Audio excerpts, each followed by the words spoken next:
Okay, hi everybody. This is me chatting through the slides. I'm doing a workshop, which is going to be a silent workshop next week in Athens. Um, but this is a chat through some of the ideas behind it. Um, Essentially, I'm a community arts practitioner and doing this piece of research over the next few years at Manchester University as a PhD. But it's that right idea of language formation and also the formation of personal philosophies when you're all working together in a community art project. So taking Gilles Deleuze as a starting point, it's kind of looking at how our thinking is situated in connection with our bodies.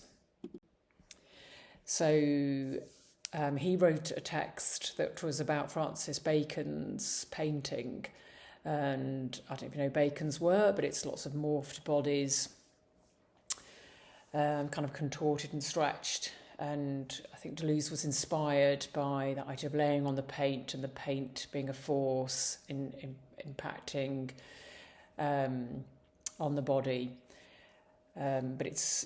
But emerging over time that is what a painting is, a record of all those sort of sensations, which he called sort of lines of flight.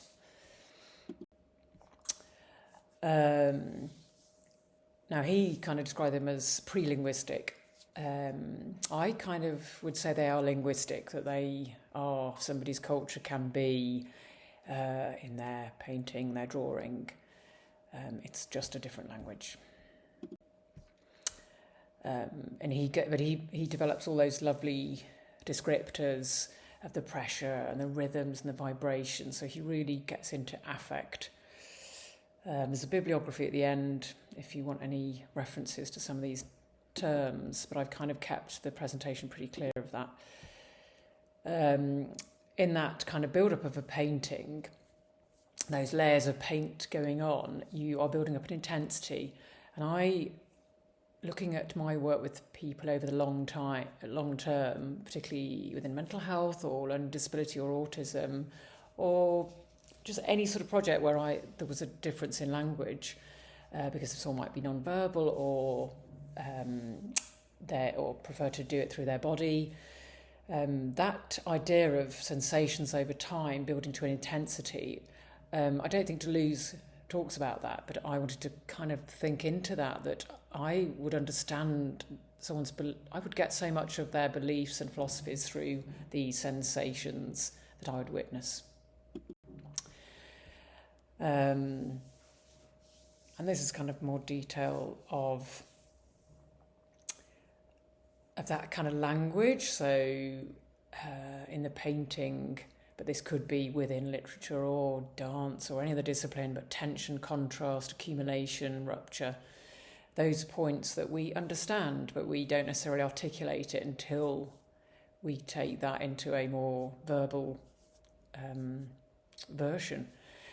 And I kind of pondered on what happens with fluency here, kind of if I go and work with people and they're non-verbal, I need to become fluent in their language, or we generate a language together, and it's a circulating idea. So, these aspects of the lines of flight that Deleuze calls upon, and obviously he's within that lovely poetic version of philosophy where his sentences open out to new possibilities, and I equate that very easily to painting, dance, music, where one gesture opens up so much for us, and that is the lovely umbrella idea for art. And then obviously they build up. And again, it's a very simple thing, multiple lines of flight. But if in our education systems and our bureaucracies, you get rigidity, and a lot of the frameworks for community art and socially engaged projects, they're in rigid boxes. Whereas I love this idea of Deleuze that we can go anywhere we want. We can interact with material, we can interact with people in relation, and interestingly, And importantly, we can interact with our memories. That is something that, as humans, we have that. And then there's that lovely word, multiplicity, in that the more we can bring in ideas and interact with material and sites and people, the better we are for it. So in terms of that idea of that intensity and articulating that, Brian Masumi and Erin Manning over in Canada, between roughly the 2000s and the 2010s, they ran this Sense Lab experiment, setting up workshops where they would pair two different disciplines.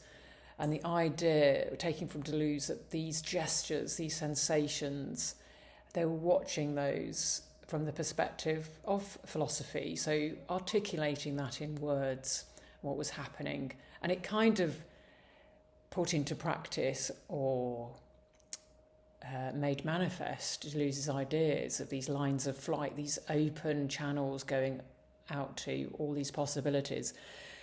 The way they were documented, they weren't just recorded to gather dust, they were recorded as recipes. And that goes to kind of Walter Benjamin's ideas of the function of art, of not just to make it and get wrapped up in the aesthetics, but to actually think, how can I write a recipe of what happened today between us, this relation, these lines of flight, this journey? How can we write a recipe to give to someone else? So it's tools, and I'm really interested in the tools that are built in. So these Sense Lab experiments involve that.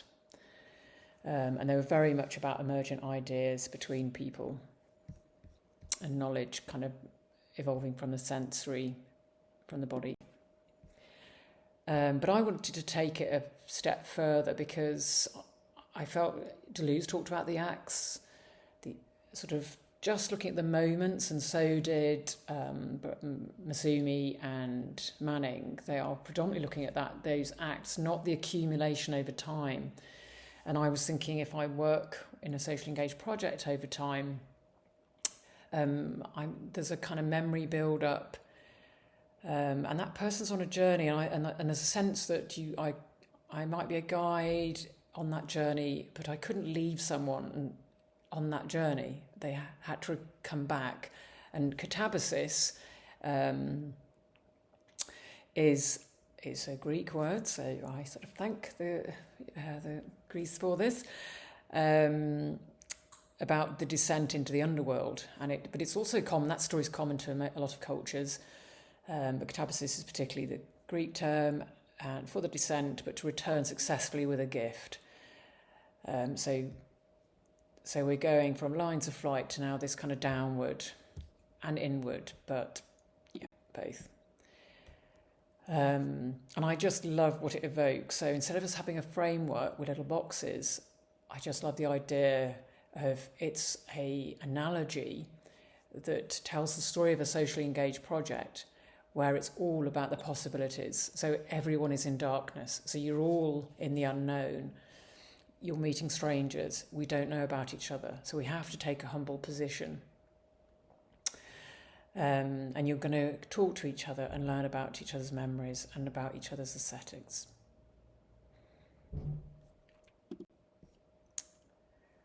So that idea of going into the dark, going into silence, where we're not jumping on meaning. So there's no prescription, there's no brief written. One thing I will say for Sense Lab with Manning and Masumi, when they did their project, there was no brief, and therefore there was no funding, because a funding application needs a brief and it needs to be all mapped out, but there's no map in the underworld. There's only the clues. So I love this idea. There is no explanation, and you have to lose control, and you have to lose certainty, and you're just going to lead with your body. But out of that, as you start to meet people and you start to look at how they're moving, and we have this aesthetic faculty, which cognitive scientists study this and have studied the evolution of that in humanity, and so the psychopathical is really how we perceive, and we perceive patterns. So we are listening to someone, but we're also perceiving their body language. And if we make art together, we are going to start making little judgments, and not on ideas, prescribed ideas of beauty by a particular standard or particularly a Western standard. We're just going to let our body respond to colours and shapes, which are going to give something attention. So in the dark, like that obscurity kind of softens, and you start to get some sort of feeling and information. And in that, I love the idea that our roles shift. If I come to your neighbourhood, you are actually my guide. I am going to follow what you tell me about your life and your work, and your family. And then when you make things, I'm guided by you. So I love the idea that in the underworld, I know it's been told as the sole hero, like Odysseus or Orpheus or whatever, but I love the fact that he receives the advice of Athena, who's often in disguise, and in many of these tales, there are these guide roles that give assistance. And then in that sort of making of artworks, if you leave that openness, what you find is people generate ideas. And I know they say, look, everything's been done before, but if you carefully let somebody's aesthetic develop, say it's with some textile, say it's with some felt, or say it's some drawing, say it's working with paper mache, they will develop a sequence of actions that I find I will not have seen before. So they are generating tools, and that is kind of what Sense Lab was about, that recipes get devised. And I'm really interested in that again, in the underworld stories, people are going back to take something back, some wisdom, or often they've just got to ask ask someone in the land of the dead. But it is something of use. That is the main point here.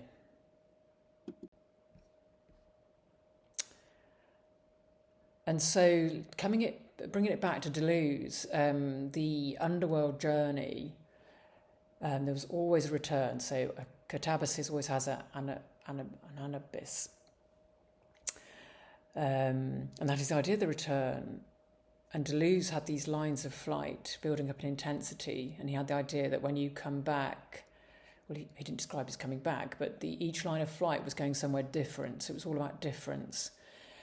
So it's overlap and layer.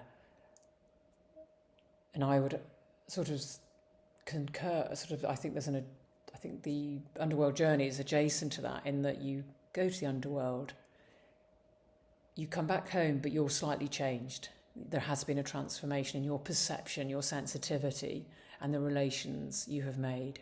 So I think it is adjacent to what he's saying, that these lines of flight take you to new places. And so the blanket for all of this is communal catabasis. The idea that you're going to do it all together, and it is you're both attending or you're all attending. And there is an idea of time passing. It is not just an act, it's a build-up of acts.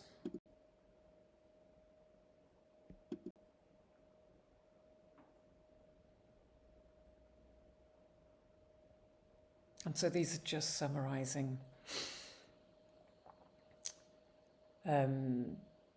just about that dwelling more in sensation. Of the workshop contains using fragments, selecting, arranging, and you do get a sensation from that. There is meaning made, but it doesn't necessarily have to be a linear argument.